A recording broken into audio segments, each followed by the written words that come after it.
al femminile, ogni mercoledì alle 15:30 su Radio Libertà, la tua radio.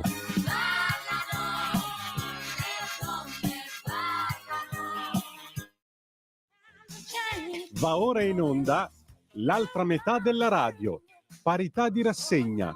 Conduce Laura Ravetto.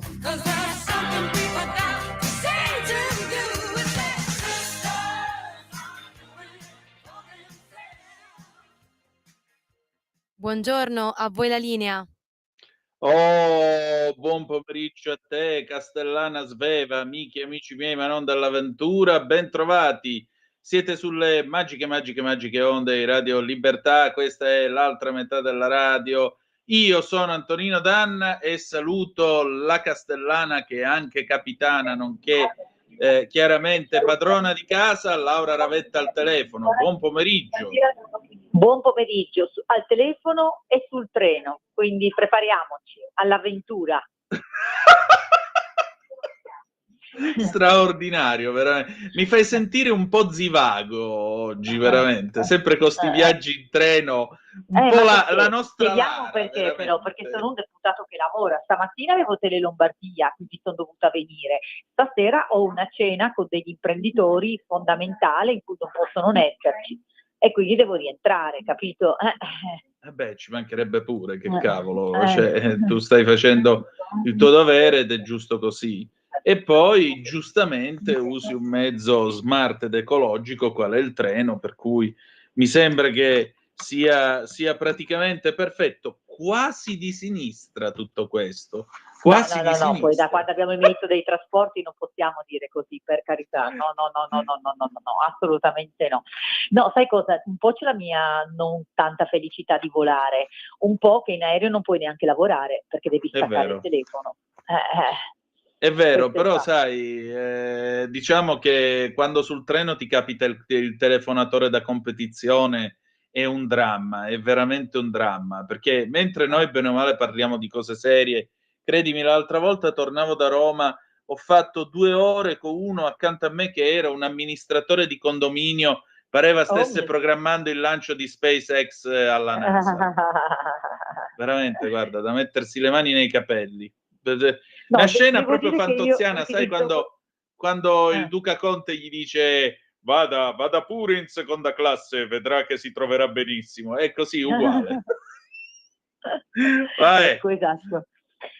No, devo dirti che io ho questa tecnica per cui mi metto in saletta, mi chiudo così nessuno sente e non disturbo, quindi mi chiudo qua su questi trespoli che sono abbastanza scomodi, quindi non sono molto ambiti, ma almeno nessuno perché sente. questa è il tuo essere una persona educata, ma altri che così educati non sono, se ne fottono e raccontano all'universo qualsiasi cosa. Io ho memoria di visite ginecologiche, consigli d'istituto, liti varie, guarda, lasciamo perdere. Potrei scrivere un libro, guarda, su ste cose. Non oso immaginare che hai ascoltato tu in tutti questi anni, quindi. Sì, però anche confronti piacevoli, perché poi chiaramente quando vedono il politico, no, chi vuole lamentarsi, chi vuole congratularsi, chi vuole interagire, alla fine è sempre una palestra, quindi devo dirti che per ciò che mi concerne amo alla fine il treno. Pure io. Ricordiamo ai nostri ascoltatori e alle nostre ascoltatrici, soprattutto 340 670 9659 per le vostre zappe o WhatsApp che dir vogliansi, oppure se volete intervenire per telefono già da ora 029294 7222. Oh Laura, io direi che possiamo cominciare questa settimana e questa rassegna stampa al femminile con una prima notizia che arriva direttamente da orizontescuola.it. Orizontescuola.it, che è una rivista che si occupa naturalmente di insegnamento del personale scolastico e in particolare questa settimana si occupa dell'occupazione nel mondo della scuola. Sapete che per poter insegnare c'è una graduatoria, c'è il punteggio e mediamente, riferisce appunto orizontescuola.it, per le donne ci sono 20 punti in meno di graduatoria rispetto agli uomini, mancano soprattutto asili nido e tempo pieno a scuola. Il tasso di occupazione degli uomini tra i 15 e i 64 anni in Italia ha raggiunto il 71,3%, riducendo tra l'altro il divario con la media europea che si attesta al 75,4%. Lo scarto si è ridotto a 4,1 punti percentuali, in miglioramento rispetto ai 4,3 punti del 2023. Per quanto riguarda però la scuola, nella fascia tra i 55 e i 64 anni, il tasso di occupazione femminile è del 49,2%, inferiore ai 10,6 punti rispetto alla media UE del 59,8%. E la differenza aumenta nella fascia 25-54 anni con un divario di 13,2 punti. Tra i 15 e i 24 anni il tasso di occupazione delle donne è ancora più basso, 14,5 in Italia, rispetto al 32,5 europeo, segnando una differenza di 18 punti percentuali. Le difficoltà per le donne italiane nel mondo del lavoro sono amplificate dalla necessità di conciliare famiglia e professione, in un contesto caratterizzato da scarsa disponibilità di servizi come asili nido e scuole a tempo pieno. Per quanto riguarda poi i dati diffusi dal Ministero dell'Istruzione e del Merito per l'anno scolastico 2025-26, il tempo pieno è una scelta diffusa, con una media nazionale del 51,2%. Il dato evidenzia una tendenza consolidata nella preferenza delle famiglie verso un modello scolastico che offre maggior supporto educativo e organizzativo. L'analisi dei dati regionali mostra però un'Italia divisa. Alcune regioni registrano percentuali elevate di adesione al tempo pieno, con Lazio al primo posto 78%, seguito da Emilia-Romagna e Piemonte. Al contrario, altre regioni presentano percentuali significativamente più basse. La Sicilia si colloca all'ultimo posto col 20,7%, seguita da Puglia 31,7% e Calabria 36,4%. Insomma, le donne, se vogliono lavorare in questo paese, sono puntualmente impedite, perché se hanno figli non ci sono assai asili nido, e se vogliono lavorare non c'è molta scelta, non c'è molta preferenza o molta offerta di tempo pieno. Tra l'altro vedo che c'è un'Italia a due velocità, insomma. Il meridione d'Italia con l'idea che viene ora di pranzo e quindi tutta la famiglia si ritrova a tavola, o quasi tutta, per mangiare, mentre invece il nord Italia, siccome si lavora in ufficio, si preferisce il tempo prolungato. Come si coniuga questa Italia secondo te? Sì, allora, secondo me sono due le verità in questi dati. Una verità è ovvia, e l'hai detto tu, cioè che l'ostacolo maggiore per le donne nel rimanere autonome economicamente, quindi mantenere un lavoro, che poi è anche la chiave per uscire dalla spirale della violenza, è la maternità, nel senso che purtroppo questo è un paese dove le donne spesso devono rinunciare al lavoro per fare le madri. Perché? Perché spesso gli stipendi sono troppo bassi, le qualifiche attribuite alle donne sono troppo basse per giustificare dei costi di babysitter, dei costi di spostamento, e quindi finisce che la donna dice: ma io, se devo prendere tutto uno stipendio per darlo alla babysitter, che poi combinazione è sempre un'altra donna, perché poi voglio dire il circuito è quello, perché poi alla fine si fa lavorare una donna per tenerne a casa un'altra. Nel senso che poi è sempre un po' questo il circuito, no? È chiaro che quindi noi dobbiamo continuare in quello che però dobbiamo dire abbiamo fatto molto come governo. Noi abbiamo messo la famiglia e la parità e la maternità come prima cosa, abbiamo stanziato moltissimi fondi anche col PNRR sugli asili, eccetera. Semmai il problema degli asili è piuttosto l'accesso, perché è vero, non ci sono, però poi è chiaro che se tu hai famiglie di immigrati di seconda generazione, rendi decisamente più bassi, anche l'accesso agli asili pubblici in qualche modo finisce poi come per le case popolari, per cui tu hai un accesso superiore paradossalmente a magari la famiglia media che invece o trova l'asilo privato oppure si attacca al tram. Però c'è un'altra verità, che è quella culturale, perché non è che in Sicilia, Calabria e Puglia ci siano meno asili, è che in Sicilia, Calabria e Puglia c'è ancora molto l'idea che la donna sta a casa a guardare i figli e l'uomo lavora. E questo è un dato di fatto, e senza criminalizzare le scelte di nessuno, perché una donna può anche decidere di voler stare con i figli e non lavorare, però deve sapere che nel far questo si vincola economicamente a un uomo. Quindi se ha sposato un bravo uomo è fantastico, se ha sposato magari un uomo violento può diventare un serio problema, perché poi non se ne può andare di casa. Quindi è chiaro che bisogna anche agire sul lato culturale. Indubbiamente. Serve un'azione dal lato culturale e serve quindi un cambiamento che ha bisogno naturalmente di tempo. Senti, accanto a questo c'è questa seconda notizia che arriva invece dal resto del Carlino. Allora, a Reggio Emilia, un giovane coraggioso che ha impedito l'ennesimo femminicidio si chiama Alen Halilovic, 21 anni, lui è di origine bosniache. Il 2 dicembre dell'anno scorso. Ah, però c'ho già una chiamata, Laura, se vuoi la prendiamo. Assolutamente, vai. Pronto, chi è là? Pronto? Un secondo soltanto che stiamo collegando l'ascoltatore. Sì. E allora? Pronto c'è. Negli anni '80 funzionava di solito. Ascoltatore, palesati.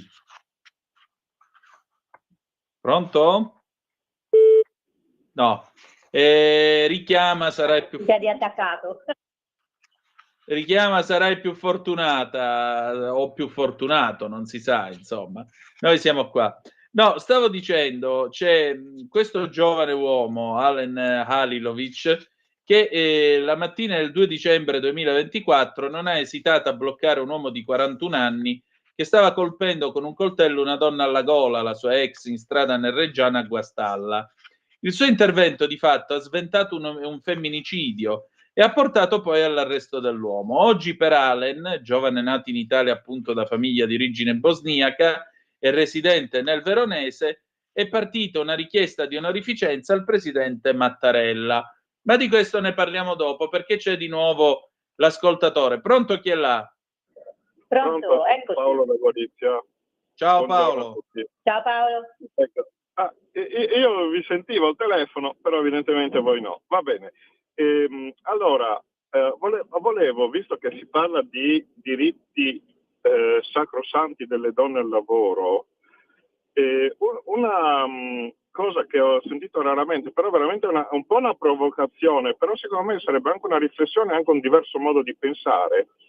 Vai, provoca, mi piace. Uno dei problemi che riscontriamo quando diamo dei diritti corretti alle donne, soprattutto con la maternità, no? Il problema della maternità, del congedo parentale, è che alla fine le aziende preferiscono assumere un maschio perché non ha questi problemi. Vi date ragione su questo? Purtroppo allora, sì. Ribaltando il discorso, non sarebbe forse che la libertà e il diritto delle donne passi attraverso la libertà e il diritto dell'uomo? Cioè, mi vado a spiegare rapidamente, se noi obbligassimo gli uomini ad avere lunghi congedi parentali alla pari delle donne, quindi dando un diritto che di fatto non hanno attualmente nel mondo del lavoro, l'uomo non può assentarsi per un congedo parentale così lungo come la donna invece fa, però obbligandolo per legge arriviamo alla perfetta parità tra padre e madre e non c'è più la scusa del datore di lavoro del dire io non ti assumo perché sei donna e poi mi resti incinta. Ecco, so che è sicuramente una provocazione, però è un ribaltamento del concetto. Adesso lascio a voi il commento su sta sciocchezza che ho detto. E complimenti e buon lavoro. Ciao Paolo. Laura, tutto tuo. Sì, è tutto meno che una sciocchezza, è un dibattito che è in atto a livello parlamentare da anni. Tra chi, come abbiamo fatto noi, ha ampliato i congedi volontari, che però ti dico non è vero che quando tu ampli i congedi volontari anche al padre il datore di lavoro assume di più i padri. No, è il contrario, cioè dando la possibilità anche ai padri di usufruire di un congedo parentale per stare a casa con i figli, il datore di lavoro quando assume è più neutro, no? Perché dice vabbè, potrebbe stare a casa anche lui e non solo la donna, e quindi è più neutro nell'assunzione, mentre di solito è sbilanciato verso l'uomo perché dice vabbè, l'uomo non starà mai a casa a guardare i figli. Quindi io sono fiera di far parte di un governo che ha ampliato per 3 mesi il congedo parentale volontario a favore dei padri. Il congedo obbligatorio, cioè i 9 mesi, no? I 9 mesi che spettano alla donna per stare a casa. È una cosa molto dibattuta. Per esempio la sinistra, che sostiene, sempre quando è all'opposizione, perché quando è in maggioranza non ha mai fatto niente, i congedi volontari per i padri li abbiamo fatti noi e non la sinistra, ma quando è all'opposizione e non deve fare i calcoli lei con le coperture, allora dice bisognerebbe no, non va bene, solo volontario, bisogna farlo obbligatorio di 9 mesi. Allora questo ha due problemi. Un congedo parentale obbligatorio in alternativa per i padri di 9 mesi, considerato il dato dei lavoratori, no? Che c'è nel nostro paese, porterebbe a delle coperture, adesso io non so se, guarda parliamo, adesso non vorrei dire sciocchezze, ma non so, forse, no, non voglio dire sciocchezze, ma la prossima volta vengo coi dati, ma miliardi di euro, cioè proprio una cosa insostenibile dalle casse dello Stato. E poi c'è un dato naturale, cioè perché si danno 9 mesi obbligatori alle donne? Perché noi gli ultimi 3 mesi di gravidanza, viva Dio, dobbiamo stare un po' tranquille, perché noi i 3 mesi successivi alla gravidanza di solito allattiamo e questa roba non la fa l'uomo, perché l'uomo non ha in grembo il bambino e non allatta il bambino. Tant'è vero che nei paesi dove c'è, no, la sinistra dice spesso, in Spagna c'è il congedo obbligatorio sia per gli uomini che per le donne, sì, ma per mesi ridottissimi. Non è i 9 mesi che abbiamo noi. Noi siamo tra i paesi più evoluti nel congedo obbligatorio per le madri. La verità è che secondo me bisogna continuare nella direzione di questo governo, cioè ampliare sempre di più i mesi di congedo parentale volontario. Cioè, dopo i 9 mesi obbligatori c'è la possibilità di avere dei mesi di congedo che di solito prendono le donne, che in realtà, proprio perché volontari, che in realtà sono usufruibili anche dai padri. Il dato naturale per cui noi rimaniamo incinte e noi allattiamo è difficile da superare, no? E quindi è chiaro che ci sarà sempre un trattamento diversificato da questo punto di vista. Ma ti ascolto, Antonino, voglio la tua opinione. No, diciamo così, intanto è una bella provocazione che è stata fatta dal nostro Paolo e lo ringrazio molto perché è quanto mai stimolante. Omologare, il punto è sempre quello, il principio d'uguaglianza è che a condizioni uguali trattamento uguale, a condizione differenziata trattamento differenziato. E tu appunto osservi come fai a dare a un uomo 9 mesi di congedo se in realtà quei 9 mesi servono a una donna per portare in grembo un bambino e poi allattarlo, che non è quello che un uomo può fare. Per cui più che un congedo di 9 mesi, forse si potrebbe pensare a un part-time per quando è il periodo dell'allattamento, perché comunque c'è bisogno di un aiuto da parte del marito, c'è bisogno di un aiuto da parte del compagno, quello che è. Per cui può avere senso una cosa del genere. Ma dire lo congediamo 9 mesi esattamente come la donna, perché così raggiungiamo la parità, mi sembra quell'errore che fu fatto nel 77 quando uscì la legge 903 che di fatto sanciva la parità lavorativa tra uomo e donna e poi la gente si stupiva perché delle donne venivano assunte come magazziniere e dopo una settimana si licenziavano perché il lavoro era troppo pesante e grazie al cavolo a portare un sacco di 40 kg un conto è che lo porto io che sono una bestia e un conto è che lo porta una donna esile ed elegante come Laura, insomma, un sacco da 40 kg non so se ce la fa a camallarselo. Per cui, voglio dire, mi sembra un'interpretazione, ecco, mi sembra che è un discorso portato, diciamo così, un po' agli estremi, però secondo me resta sempre come criterio guida il buon vecchio principio d'uguaglianza. Sì, assolutamente, questo è, che naturalmente è un perimetro delicato, no? Perché è chiaro che portata all'esasperazione anche questo concetto, poi ti iniziano a dire, ti faccio un esempio, oggi parlavamo di sicurezza, no? In trasmissione. E giustamente una psicologa diceva, occhio, perché adesso si inizia già a dire che certe donne non possono stare al lavoro dopo una certa ora perché è pericoloso. Invece di occuparci del tema sicurezza a Milano, diciamo alle donne che a una certa ora devono essere a casa. Sì, così è un modo per segregare, no? Le donne. Invece le donne devono essere messe in condizione di poter circolare liberamente per Milano, senza problemi di sicurezza, perché ecco, quindi è sempre un perimetro delicato, scontra con dei dati naturali, tra cui quello appunto di sollevare 40 kg. Io riesco a sollevare 15 kg di Clarissa, oltre non vado. Appunto, voglio dire, io mi carico a te con Clarissa pure, e c'è una bella differenza, mi pare chiaro, per cui è proprio una questione appunto di principio d'uguaglianza, e poi direi anche di una semplice banale, come posso dire, senso comune, buon senso. È chiaro che non puoi equiparare la dolce attesa con come la vive l'uomo. Non è assolutamente il caso, non ha cioè, capisco la provocazione, però no, non la seguo fino alle sue estreme conseguenze, ecco, mettiamola così. Quanto alla sicurezza, mi piace il discorso, facciamo rientrare le donne prima a casa. E perché non le facciamo accompagnare allora da un parente di sesso maschile, che sia un fratello, il padre, il marito? Le diamo anche il permesso scritto per poter andare in giro da sola, come fanno i talebani in Afghanistan. Cioè, Bravo, hai poi, capito.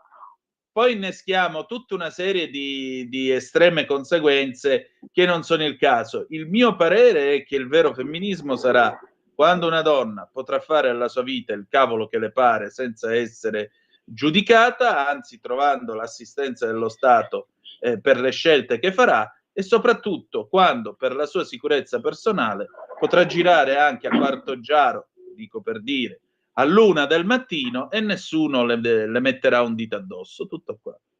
Non è molto Esatto, difficile come concetto. Forse mi esatto. sbaglio.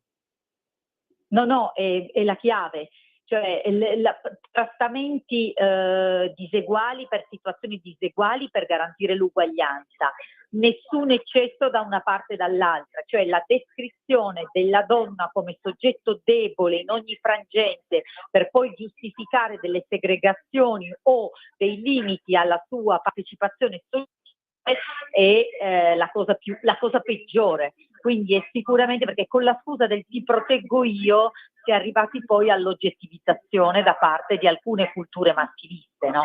Sì, E appunto. questo è, cioè se tu parli con il musulmano ti dice che nella loro ottica, e io sorrido per non piangere, il fatto di avere più mogli, quindi la poligamia, sia dovuto al fatto che l'uomo così può di fatto accedere ad una moglie più giovane per procreare, perché l'istinto maschile è quello, senza abbandonare economicamente la donna più anziana. Ma stiamo scherzando? Ma te lo dicono seriamente però, cioè lo giustificano come modello sociale. Addirittura parlano anche di incidenza numerica di più donne rispetto agli uomini, e quindi dicono così l'uomo ha più cura di donne che altrimenti rimarrebbero da sole. Cioè partendo dal presupposto una donna senza un uomo non è in grado di avere un'indipendenza economica e sociale, capito? Questi sono i rischi, no? Dell'istinto, diciamo, iperprotettivo o comunque descrittivo della fragilità femminile. Sì, appunto, quasi l'idea che in fondo la donna che non si sposa e non fa figli sostanzialmente è una donna inutile. E il concetto di fondo è Esattamente. questo dopo. Non ti sei Esattamente. sposata, non hai fatto E figli, dall'altra parte si scontra con invece quegli altri estremismi che dicono io rivendico la mia femminilità e la mia indipendenza perché non faccio figli. Brava scema, scusa se mi permetto di dirti, perché la maternità è un diritto in realtà, cui una donna poi rinuncia, perché anche la maternità è una cosa preziosissima per una donna, no? Quindi direi, l'equilibrio però è sempre difficile, no? nell'ambito delle scelte personali, perché se no anche Certo. qui ci addentriamo nel terreno scivoloso, perché poi da qui a passare alle madri prolifiche a cui il duce dava il premio, o fare il discorso che la donna la piasa, la tasa e la staga in casa, come rispose una volta San Pio X a chi gli chiedeva un orientamento in materia, da qui a passare a ste cose è un attimo, ecco. È proprio un terreno scivoloso nel quale sono d'accordo con te, è necessaria estrema delicatezza, e con estrema delicatezza io ti chiedo 10 secondi di pausa perché sono le Vai, 15:30. vai. Da oggi la tua radio È ascoltabile anche con la televisione in digitale. Sul telecomando della televisione digitale o del tuo ricevitore digitale puoi scegliere se vedere la TV o ascoltare la radio. Risintonizza i canali radio e troverai anche Radio Libertà, canale 252. la tua radio. Di nuovo a voi la linea. Grazie Sveva. Ma scusate, visto che è il 17 marzo, ma quanto è bella l'unità d'Italia. Abbiamo una piemontese, una romana, un calabro con origini sicule e prima avevamo il nostro ascoltatore Paolo da Gorizia che però è sardo. Quindi, come vedete, quanto è bella l'unità d'Italia. Bellissimo, bellissimo. 164 anni, auguri a tutti noi questo 17 marzo. Ma perché cavolo non è festa nazionale il 17 marzo? Che Io sono d'accordo con te, ci ho pensato oggi, ho fatto lo stesso pensiero. Perché cavolo non è festa nazionale? Non lo so. E non vuol dire essere savoiardi o pro Savoia o contro i neoborbonici o quello che volete. Che faccio una cosa, faccio la legge Danna. Sai che adesso deposito una PDL? No, deposito una PDL che avrà come nome prima firma Ravetto, ma noi sapremo che è la legge Antonino Danna. Lo faccio. Guarda, lo faccio. io nella mia vita ho dato anche il nome a una nave, però francamente che facessero una legge col mio nome mi mancava. Danna? No, io ho fatto parte del comitato civico che ha chiesto alle ferrovie dello Stato di battezzare una nave traghetto col nome Messina, che è tuttora in servizio nello stretto. Quindi se prendete questo traghetto, abbiamo perso Laura Ravetto, quindi dobbiamo richiamarla. Vedi, tutto si tiene perché è una nave delle ferrovie dello Stato, quindi si tiene. Se qualcuno di voi arriva a Villa San Giovanni e imbarca col treno, questa nave si chiama Messina. Io ho fatto parte del comitato civico che ha chiesto alle ferrovie dello Stato di battezzarla così. Quindi io ho dato un nome a una nave nella mia corta vita, e che cavolo. Ogni tanto uno si deve vantare di qualcosa, dai. Sveva, tu a chi hai dato nome? Come Antonino, che sto ricollegando la Ravetto. Tu a che cosa hai dato un nome a qualcosa? Hai battezzato qualcosa? Io, sai, così su due piedi è difficile come domanda. Non so, dovrei pensarci. Pensaci un po', insomma. Oltre a battezzare ogni volta il telefono quando ci saltano gli ospiti. Lì, ecco, vedi, uno dice gliene daremmo nomi al telefono, però vabbè. Vediamo un po' se riusciamo a recuperare la nostra Laura però la legge Danna suona bene, solo che diciamo gratifica anche la mia megalomania. Laura sa sempre dove andare a toccarmi. Oh. Ora glielo devo dire, mo come la recuperiamo glielo dico. Sono qua. Eccoti. Sono caduta sulla legge Danna, ti dicevo domani. Tu sai sempre dove andarmi a toccare. La mia megalomania per oggi può dirsi soddisfatta, grazie. È quasi amore ormai. Domani la deposito e la chiameremo la legge Danna.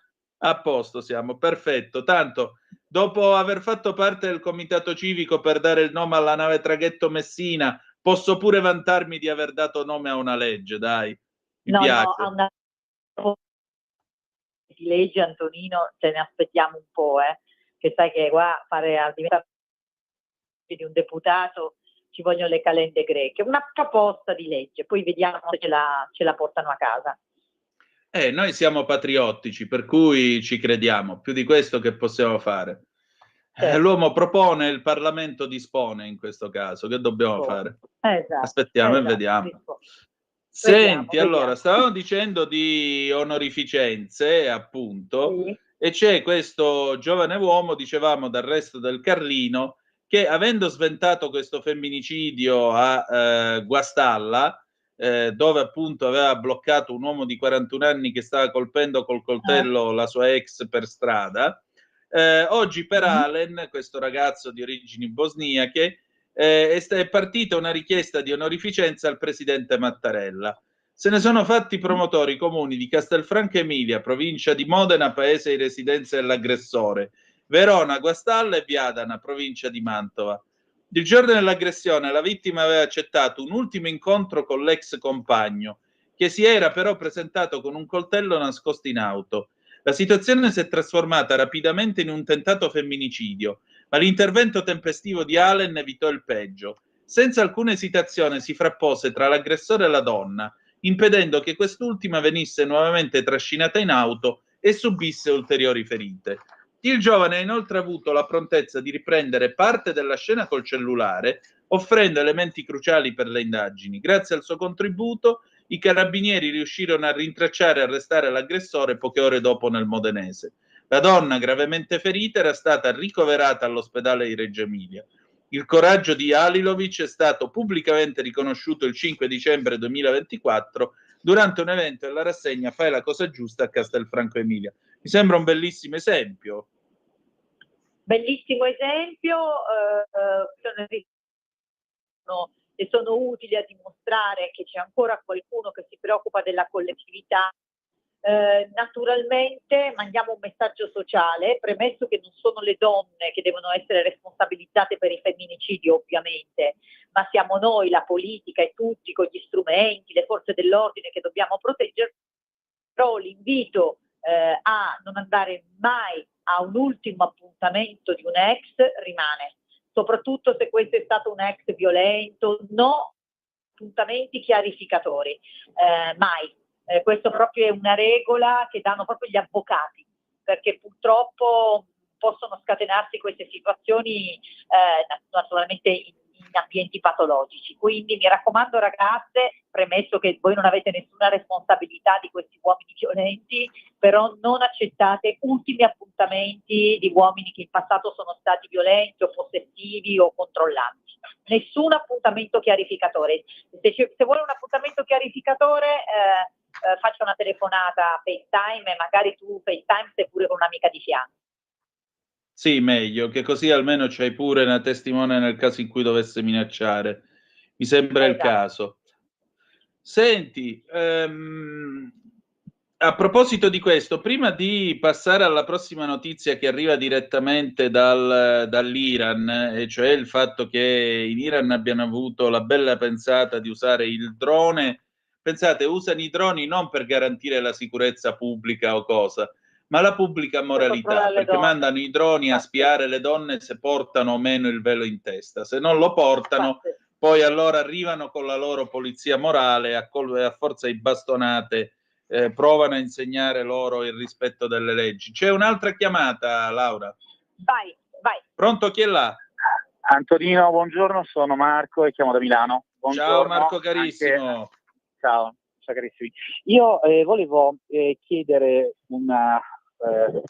che cosa ne pensava l'onorevole di un fatto che mi ha in qualche modo molto colpito. Io parlavo pochi giorni fa con un amico di vecchia data, il quale mi ha annunciato le sue nozze imminenti con una ragazza marocchina. Premetto, questo mio amico è di Milano e dovrebbe sposarsi con questa giovane donna marocchina. Ci sono rimasto quando lui mi ha detto che il padre e la famiglia di lei gli hanno praticamente imposto un percorso di conversione che adesso porterà al cambio del nome. Volevo chiedere all'onorevole Ravetto che cosa ne pensa di un fatto che questo mio amico mi diceva essere abbastanza comune rispetto alla comunità milanese e alla comunità islamica milanese, perché è fuori discussione, mi diceva, che un italiano si possa sposare in Italia con una ragazza musulmana se questa ha dei genitori che vivono a Milano o in tutta Italia, ed è fuori discussione che la prole debba essere cresciuta secondo il diktat e i canoni previsti dalla legge musulmana, quindi dalla Sharia. Allora, io mi chiedo che tipo di società stiamo costruendo.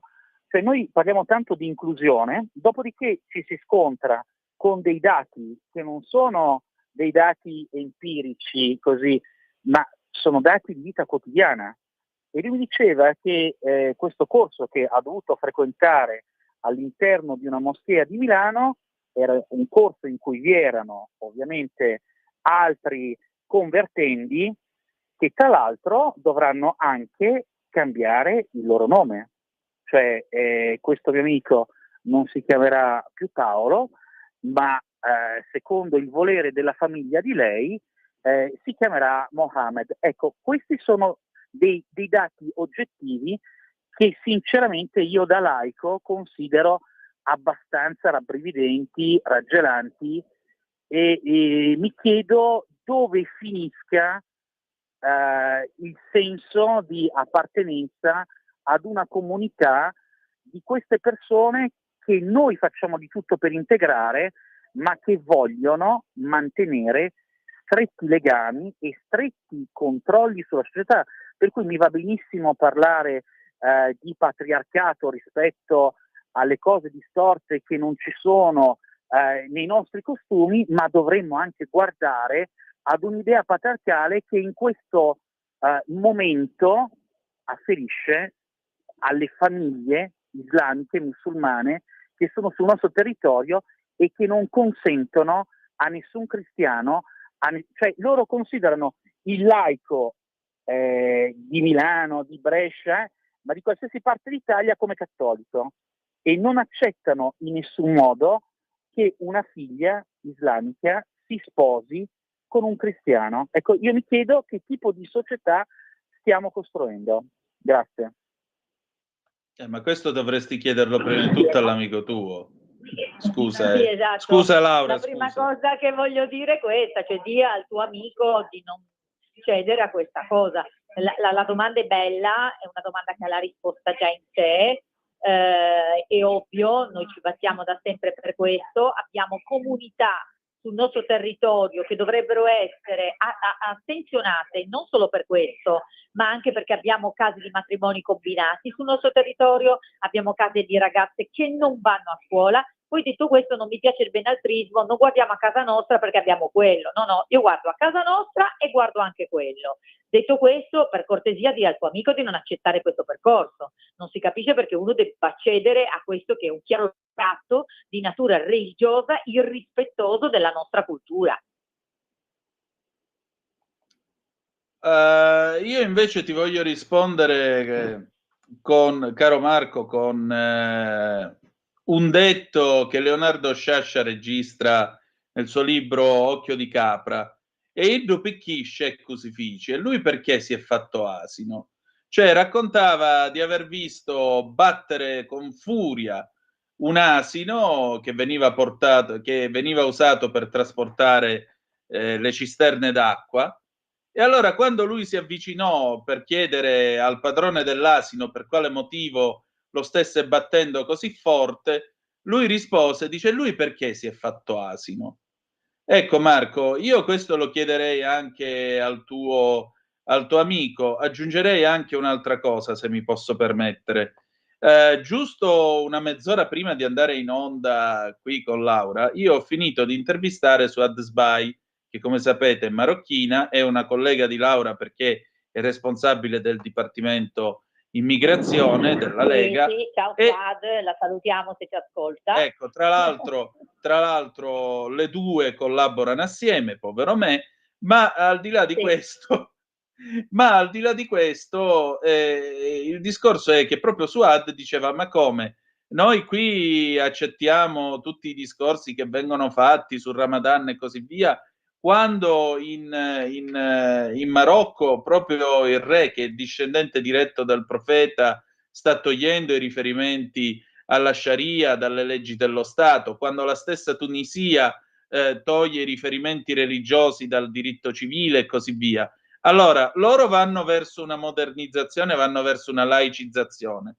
Tu incontri una famiglia di gente che evidentemente non si vuole integrare in questo paese, che però ti dice no, se te la vuoi sposare ti devi convertire, perché tra l'altro chi commette l'apostasia nell'Islam può essere ucciso in alcuni casi secondo alcune interpretazioni della legge coranica. Allora, il problema non è che società stiamo costruendo, Il problema lo devi porgere al tuo amico, perché è lui che si sottomette. La sottomissione è quella che lui sta praticando. E aggiungerei un'ultima cosa. Negli anni 90, quando studiavo diritto canonico, io ricordo un Don Bianchi, che era il presidente di quello che oggi è il Tribunale Ecclesiastico della Regione Lombardia, insomma il primo grado, quello che era allora il primo grado per avere l'annullamento dei matrimoni.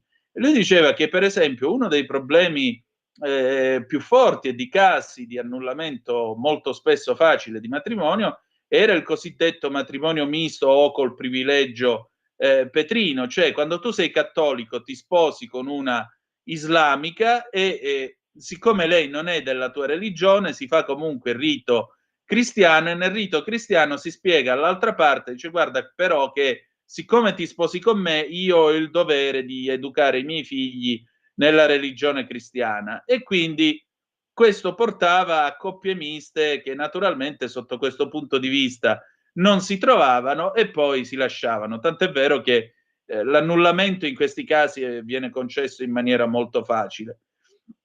C'è un problema proprio di laicità della società e di alcuni tipi e di alcune realtà religiose, questo è fuori discussione.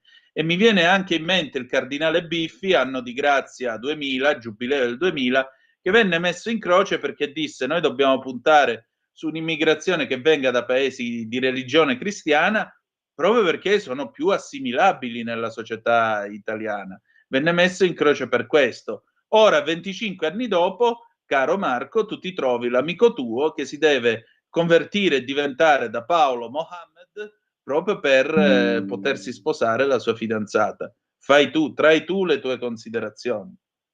Sai, a proposito di questo, Antonino, no, che è molto vero, nel senso noi dobbiamo combattere che non vogliono integrarsi sul nostro territorio, però dobbiamo anche non fare passi indietro sui nostri diritti, sui nostri valori, no?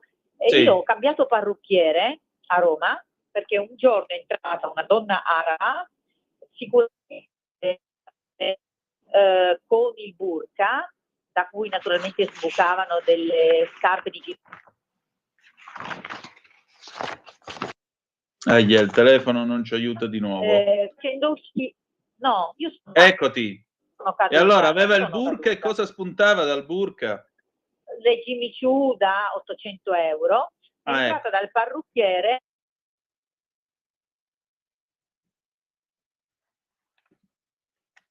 Il parrucchiere non poteva. Eccoti. No, sì. io sento benissimo. Il parrucchiere, questa donna ha preteso entrata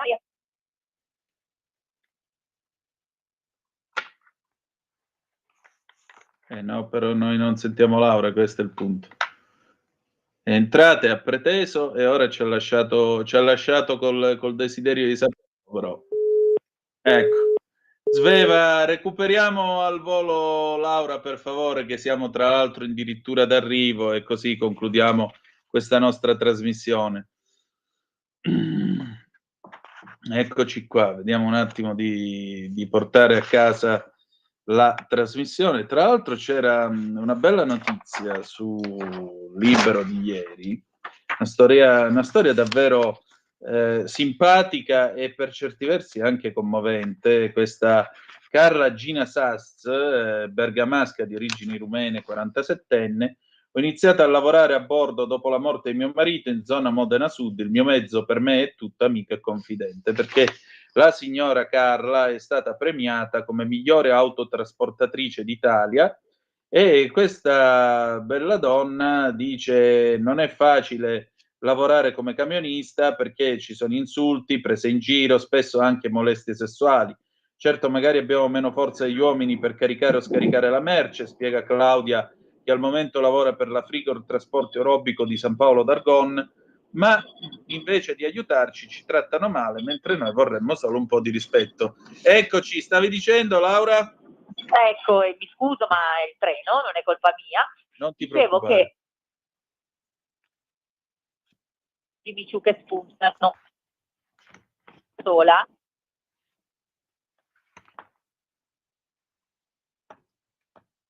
Nada. Costruire No, io sono qua, Antonino, però ti prego, io ti sento benissimo. Dimmi che mi senti anche tu. Prima non ti sentivo. Vabbè, Comunque, ok. è Comunque, entrata con allora, queste se Jimmy Choo ai piedi e che ce la voleva? faremo, ce la faremo. Il parrucchiere, non potendo mandare via le clienti, ha creato tutto un cubo di cartonato con tutte le pubblicità, sai che hanno i parrucchieri all'interno, l'ha messo intorno a un tutta coperta distante dalle altre. Io ho cambiato parrucchiere perché un parrucchiere serio dice no, guardi, da noi se vuole si fa piega davanti alle altre, punto, che ti faccio un parrucchiere diverso. Invece purtroppo certe volte si vede e si fanno dei petaggi molto gravi alla società. È vero, e tu hai Questo fatto bene a succede. cambiare esercizio, già che ci Non siamo. esiste, gliel'ho pure detto, gli ho detto guardi non funziona così, se questa vuole farsi fare il colore e la piega nel nostro paese lei si leva tutti quei veli e si fa lavare la testa, punto. Sei d'accordo? Io sono pienamente d'accordo. Il problema è che nell'interpretazione di alcuni un uomo che tocca i capelli a una donna sta compiendo un atto sessuale e quindi come tale lei non può mostrare un richiamo sessuale come i capelli in pubblico accanto alle altre donne. Questa è la sua idea. No, mi hai dato anche la giustificazione che avranno detto sulla carta, però l'ho trovato vergognoso e ho cambiato parrucchiere. Hai fatto bene, perché questo successe a Oriana Fallaci quando andò a intervistare Comeini. Arrivò all'hotel, chiese di poter fare la messa in piega, le portarono un tizio tutto tremante che fino a 20 giorni prima era stato il coiffeur pour dame di questo 4 stelle, 5 stelle dove era scesa lei, e lei dovettero organizzare questa messa in piega di nascosto nel sotterraneo dell'hotel, mentre questo qua le massaggiava i capelli e glieli frizionava e diceva ah no, lo vedete, è lei che mi provoca, è lei la peccatrice, io non sto peccando, non sto facendo pensieri erotici, che è quanto dire, insomma. Che vergogna, non lo sapevo, vedi? C'è sempre Ma se tu guarda, è in intervista con la storia, se tu prendi il libro e gli dai un'occhiata, proprio è nel preambolo in cui lei racconta l'arrivo a Teheran in vista appunto dell'intervista a Khomeini. Quindi, quanto dire. Senti, si sono fatte le 15:52, io direi che possiamo chiudere la nostra trasmissione qua e ritrovarci lunedì prossimo, che dici? Vediamo un po'. Sì? Una bella puntata, come sempre. Un saluto a tutti. Grazie Laura. Allora, noi chiudiamo qua la nostra trasmissione, ci ritroviamo il 24 di marzo, sempre alle ore 15, sulle magiche onde di Radio Libertà. La canzone con cui ci salutiamo è dei Beatles del 1969, Something. Grazie per essere stati con noi e se avete voglia, a più tardi con Zoom. Grazie ancora e buon pomeriggio.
Avete ascoltato l'altra metà della radio.